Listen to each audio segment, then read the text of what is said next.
You've heard me talk many times about the market we're in today with multiple offer situations. And those of you who are trying to buy a home right now know exactly what I'm talking about. I have worked with 2 different buyers over the last month where we were in a multiple offer situation. On one of these, there were 12 different offers on one house within less than 24 hours. So my buyer was one. We wrote up an offer. Of course, we did all the right things to make it highly competitive.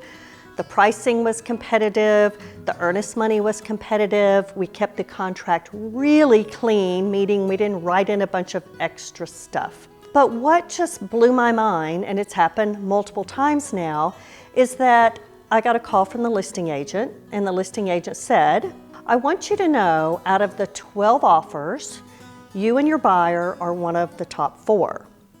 And you're not the highest offer, but my seller is very intrigued by your offer. We did write a love letter, if you will, where my buyer wrote a letter about who she is, what her circumstances are. Of course, that makes the buyer much more relatable, and it gives the seller some kind of context into who's going to be moving into my home. As you know, many sellers are very attached to their home, and it's important to them to know that someone's going to move into that home that loved it as much as they did. But the part that happened behind the scenes that you as a buyer don't know is the relationship between me and the other agent. This agent called and said, I told my sellers that I have worked with you often, that you always get the deal done, and that you're very easy to work with.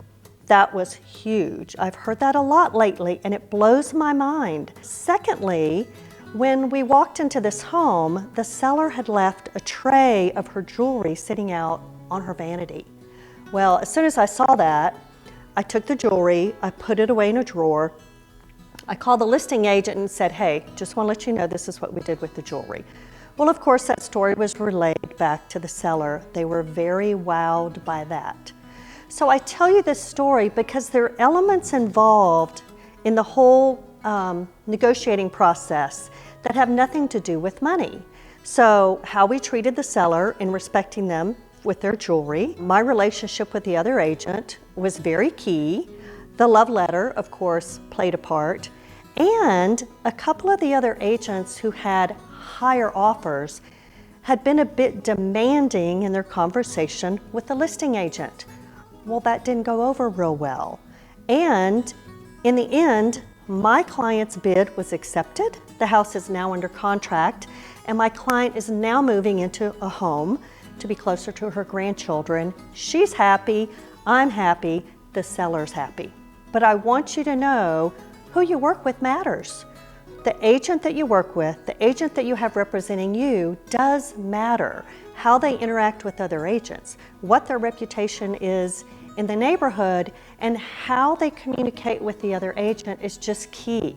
There's no reason why you wouldn't always be respectful, kind, ask questions, come from a point of discovery, find out what's important to the seller so that you can create a win-win for the buyer and the seller.